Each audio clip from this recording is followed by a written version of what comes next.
Minha namorada me usou até não precisar mais. Me disse que eu não era prioridade dela. E me dispensou como se eu fosse nada. Eu nunca fui de me jogar em relacionamentos. Sempre fui o cara cauteloso. Aquele que pensa 1000 vezes antes de dar um passo maior. Mas aí, ela apareceu. Luísa, 25 anos, com um sorriso que desarmava qualquer um. E um jeito que me fez esquecer todas as minhas regras. Ela me viu numa festa. E foi como se o mundo todo parasse. Em poucas semanas, eu estava perdidamente apaixonado. E essa paixão, essa cegueira, quase me custou tudo. Eu me entreguei por completo, coloquei Luísa acima de qualquer coisa na minha vida. Abri mão de uma promoção importante no trabalho só para fazer uma viagem com ela. Saí mais cedo da despedida de solteiro do meu melhor amigo, deixando todos os meus amigos me zoando, só para encontrar com ela. Eu prestava atenção em cada detalhe, cada preferência, cada mínimo desejo dela. Sabia o que ela gostava de comer, a cor de blusa que ela preferia, o tipo de flor que a fazia sorrir. E eu bancava tudo, absolutamente tudo.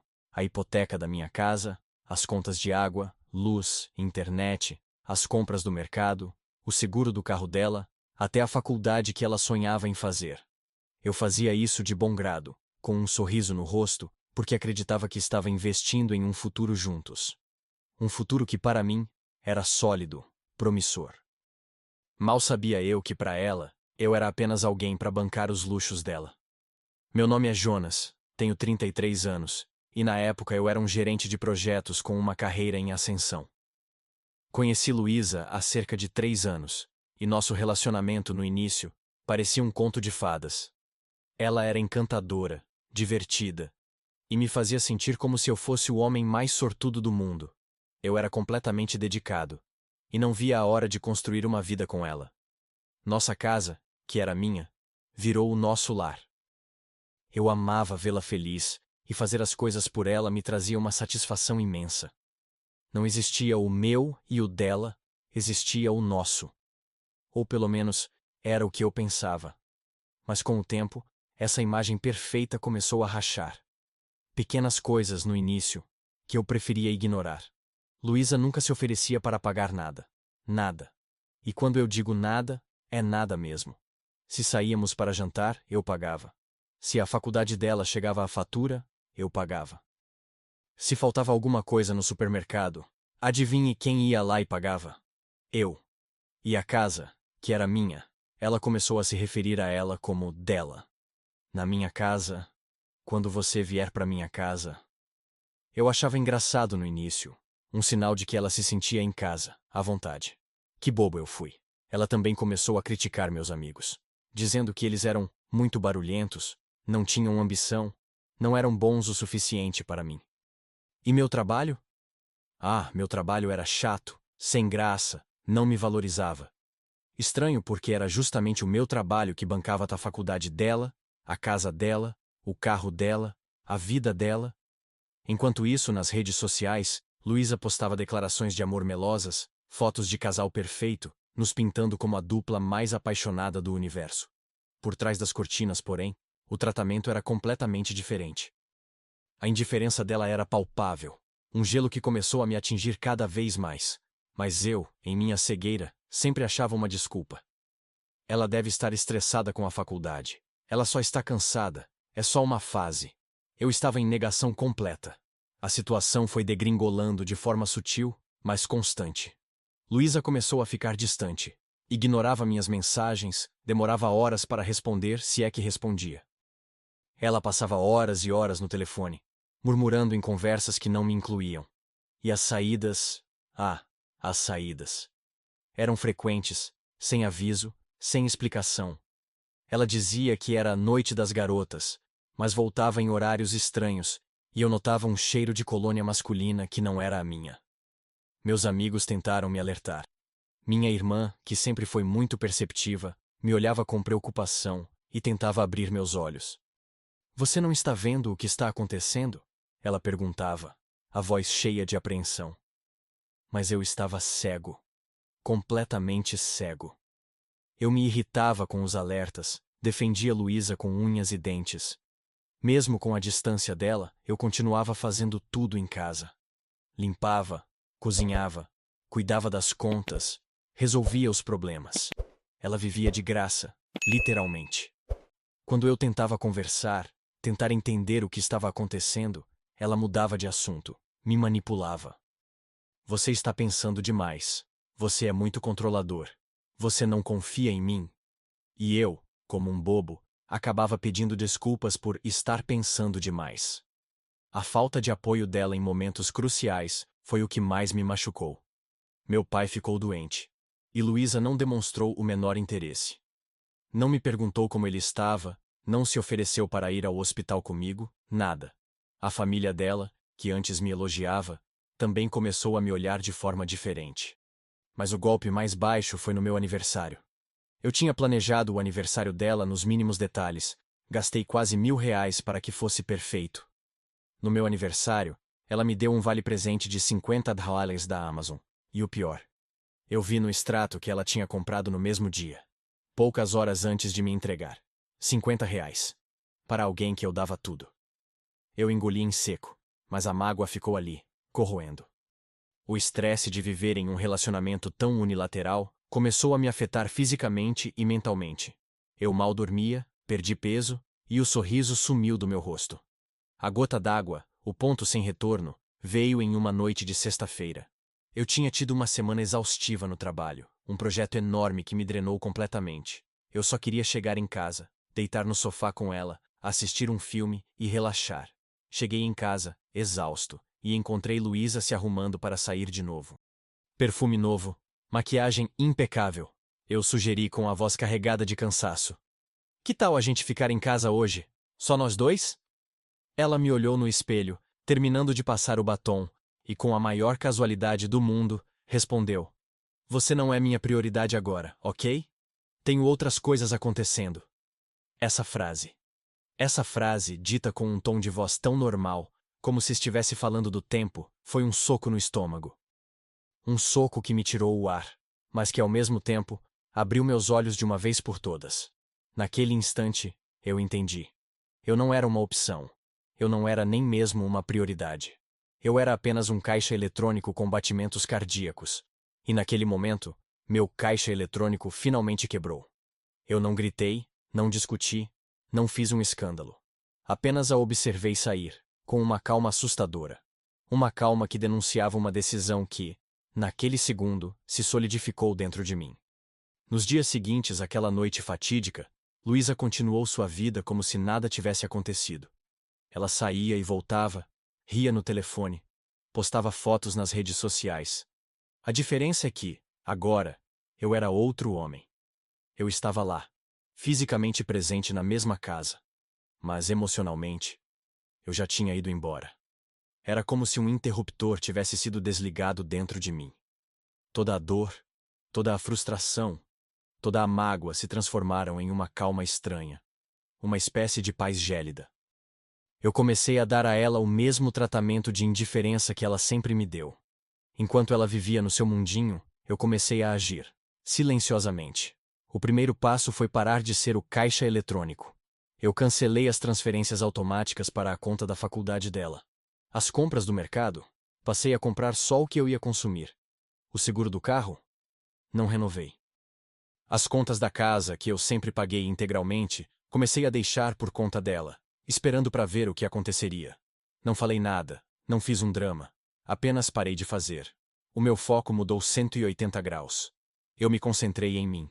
Voltei para a academia, com uma intensidade que eu não tinha há anos. Comecei a sair mais com meus amigos, aqueles mesmos que Luísa criticava.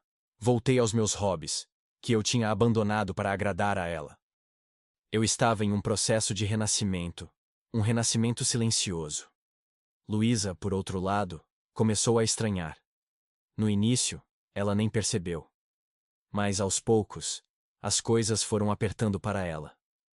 A conta da faculdade não era paga. As compras da casa diminuíram. Ela chegava e não tinha mais a geladeira farta, as coisas que ela gostava. Ela tentava se reaproximar, com um ou outro comentário, uma tentativa de toque. Mas eu não dava abertura. Minha resposta era sempre curta, monossilábica. O mesmo tom indiferente que ela usava comigo. Uma noite, Luísa tentou se sentar comigo enquanto eu assistia TV. Ela fez um comentário sobre como eu estava distante. Eu a olhei, com a mesma calma que me invadiu naquela sexta-feira, e respondi: distante? Engraçado você dizer isso. Sabe, Luísa, você me disse que eu não era sua prioridade. E eu levei isso a sério. Você deixou de ser a minha também. Eu tenho outras coisas acontecendo. A expressão no rosto dela mudou. Pela primeira vez em muito tempo, vi um lampejo de surpresa, talvez até de medo. Ela tentou argumentar, mas eu apenas me levantei e fui para o quarto. A conversa tinha acabado. E o meu plano, silenciosamente, continuava. Os dias se arrastaram, e a tensão na casa era quase palpável. Luísa começou a ficar nervosa. Ligava para a faculdade, descobria que as mensalidades estavam atrasadas. As compras no mercado eram mínimas. Ela tentava fazer joguinhos para me tirar do sério, tentando me provocar, mas eu permanecia imperturbável. A arrogância dela, que antes me dominava, agora parecia frágil, quase patética. Ela tentava manipular, dizia que eu estava agindo estranho, que eu estava diferente. Eu apenas concordava com a cabeça, sem emoção. Eu aproveitei o tempo que ela estava fora para organizar minhas coisas. Arrumei documentos, separei o que era meu. Não era uma fuga, era uma estratégia. Eu estava preparando o terreno para a minha saída. Coletei evidências de todas as minhas despesas, dos pagamentos da faculdade, das contas da casa. Eu sabia que, no futuro, ela poderia tentar algo, e eu estaria preparado. Meus amigos e minha irmã, que antes tentavam me alertar e eram rechaçados, agora me apoiavam incondicionalmente. Eles viam a minha mudança, a minha força ressurgindo. Meus dias eram preenchidos com o trabalho, com a academia, com momentos de lazer que me reabasteciam. Eu estava me reconstruindo, tijolo por tijolo. Enquanto isso, Luísa continuava sua rotina de saídas noturnas, mas agora com um ar de crescente preocupação. Eu notava as olheiras, a maquiagem um pouco borrada, o desespero crescente em seus olhos. A imagem da garota perfeita nas redes sociais começou a entrar em colapso na vida real. Os outros homens que ela frequentava não pareciam estar resolvendo os problemas financeiros dela. O caixa eletrônico com batimentos cardíacos, que ela tanto explorou, estava quebrado, e ela não sabia como consertar. Uma noite, Luísa chegou em casa visivelmente alterada. Ela tentou iniciar uma discussão, jogando a culpa em mim por ela estar sem dinheiro, por minha atitude ter mudado. Eu apenas a ouvi, calmamente. Quando ela terminou seu monólogo de acusações, eu a encarei e disse com a voz firme, mas sem raiva: eu não sou responsável pela sua vida financeira, Luísa. E não sou responsável por como você se sente agora. Você fez suas escolhas, eu fiz as minhas. E a minha escolha é seguir em frente. Ela ficou em choque. Tentou argumentar, mas eu já estava com tudo pronto. Meu plano estava prestes a ser executado. Amanheceu. Era um sábado. Eu já tinha alugado um novo apartamento, mobiliei o essencial, e tinha um caminhão de mudança esperando na esquina. Eu me levantei cedo, como em qualquer outro dia. Fiz meu café, me arrumei. Luísa ainda dormia. Eu peguei as últimas coisas que eram minhas, organizei tudo, e me certifiquei de que não deixaria nada para trás. Não escrevi um bilhete, não deixei uma carta. Não havia necessidade. Apenas peguei meu celular e digitei uma mensagem rápida para ela, programada para ser enviada alguns minutos depois que eu estivesse na rua. Saí de casa sem fazer barulho, sem olhar para trás. A libertação. Quando o caminhão de mudança chegou, carregamos minhas coisas rapidamente. Era um alívio imenso ver minhas caixas sendo levadas para o meu novo lar, um lugar onde eu finalmente teria paz. Minutos depois, a mensagem foi enviada. Você não precisa mais se preocupar em me ter como prioridade. Eu fui embora. Bloqueei o número dela no mesmo instante. Mudei todas as minhas senhas, os e-mails, as redes sociais. Cortei todos os laços, todas as pontes. Não havia mais volta. Eu não queria mais ouvir a voz dela, ler suas desculpas, sentir sua manipulação. Eu tinha me libertado. E a sensação era indescritível. Luísa entrou em desespero. Ligava incessantemente para o meu antigo número, que agora estava bloqueado. Mandava mensagens para amigos em comum, implorando para que me fizessem voltar. Ela foi até o meu trabalho, tentou me encontrar.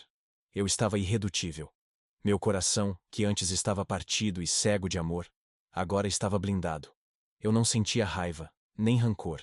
Apenas uma calma profunda e uma gratidão imensa por ter tido a força de sair daquela situação tóxica. A justiça silenciosa estava sendo feita. Luísa estava colhendo exatamente o que plantou, a indiferença que ela semeou. A vida de Luísa, sem o meu apoio, começou a desmoronar. Ela não conseguia mais bancar a faculdade, e as contas se acumulavam na casa que ela chamava de dela. As noites de balada diminuíram, e o desespero dela aumentava a cada dia. Eu soube por amigos em comum, aqueles que ela tanto criticava, que ela estava tentando arrumar outros caixas eletrônicos, mas ninguém parecia disposto a sustentar a vida de luxo e desprezo que ela esperava. A imagem de casal perfeito que ela tanto cultivava nas redes sociais se desfez, e a realidade cruel bateu à sua porta. Minha vida, por outro lado, florescia. O estresse crônico que eu carregava se dissipou como fumaça. Voltei a dormir bem, minha energia voltou, e o sorriso, que eu nem lembrava mais como era ter, reapareceu no meu rosto. Eu estava mais focado no trabalho, e a promoção que eu tinha recusado por ela voltou à tona. Meus amigos me viam feliz de novo, e o apoio deles era inabalável. Eu estava me reconectando comigo mesmo, com a pessoa que eu era antes de me perder na cegueira de um amor tóxico. Cerca de 4 meses depois da minha partida, eu estava no meu novo apartamento preparando o jantar, quando ouvi a campainha tocar. Não estava esperando ninguém. Abri a porta, e lá estava ela, Luísa. Mas não era a Luísa que eu conhecia.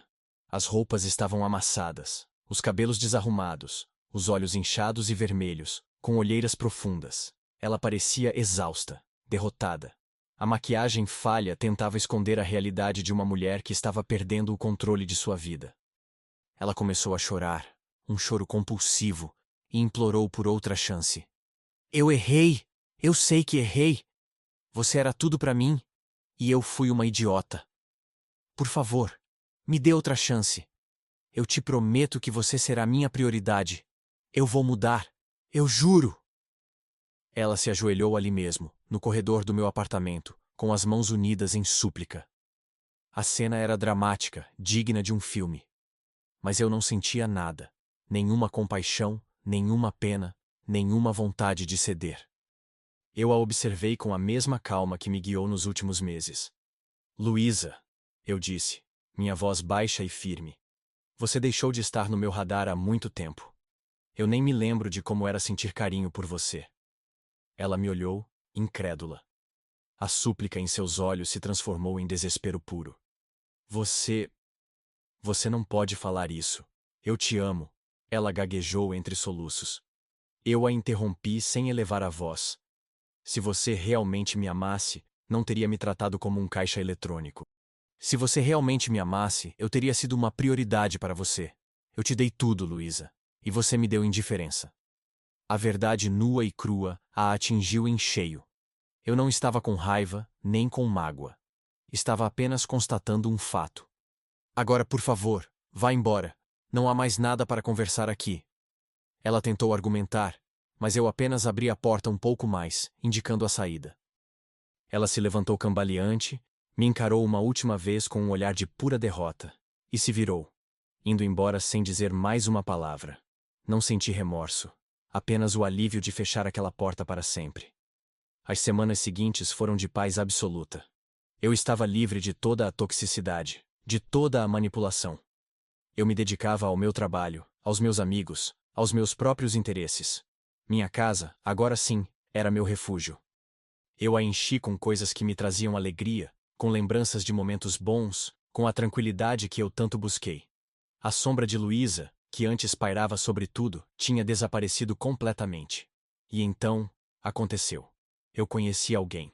Alguém que realmente me via, me ouvia, me valorizava. Alguém que me fazia sentir que era uma prioridade, sem que eu precisasse pedir ou implorar por isso. Ela era gentil, inteligente, e a parceria com ela era leve, natural. Era como se o universo estivesse me recompensando por toda a dor que eu havia suportado. Finalmente, eu estava em um relacionamento saudável, onde o amor e o respeito eram mútuos. Quanto a Luísa, as notícias continuaram a chegar através de terceiros. Ela não conseguiu se reerguer.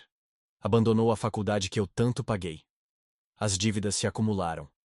E ela teve que voltar a morar com os pais, em uma cidade bem distante daquela onde ela construiu sua vida perfeita. A vida desorganizada, que antes eu tentava consertar, agora era só dela. Ela colheu a indiferença que plantou, a arrogância que demonstrou.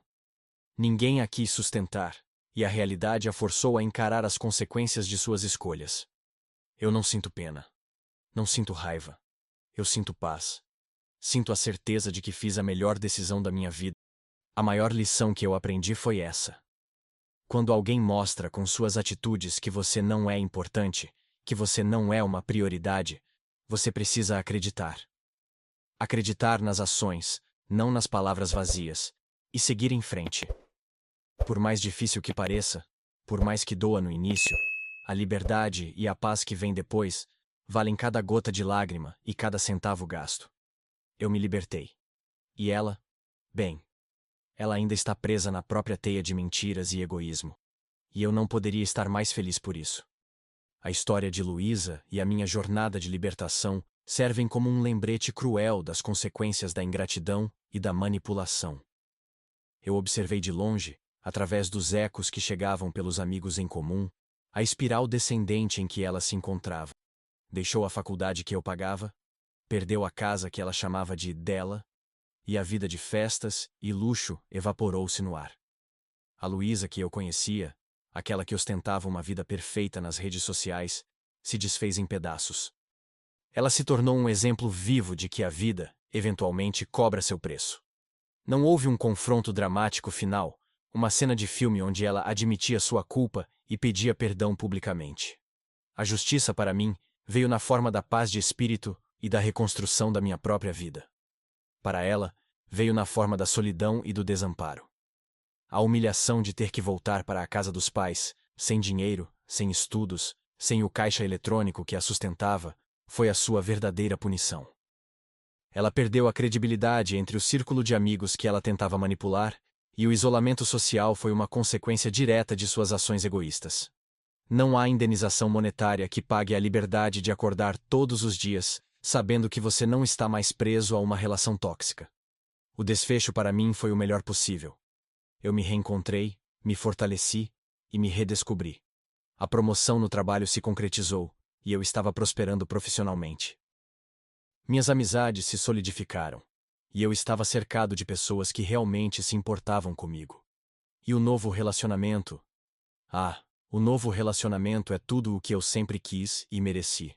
Minha parceira atual é uma mulher incrível, que me valoriza, me respeita e me faz sentir amado de verdade. Não há jogos, não há manipulações. Apenas uma parceria genuína, onde o carinho e a prioridade são mútuos. Quanto aos personagens secundários, os amigos que me alertaram se tornaram ainda mais próximos, celebrando minha superação. Aqueles que, por um tempo, duvidaram ou ficaram em cima do muro, viram com os próprios olhos o desenrolar da história e entenderam o porquê das minhas ações. Não houve vilões escondidos, apenas Luísa e suas escolhas. Olhando para trás, eu reflito sobre o quanto fui cego, o quanto me permiti ser manipulado.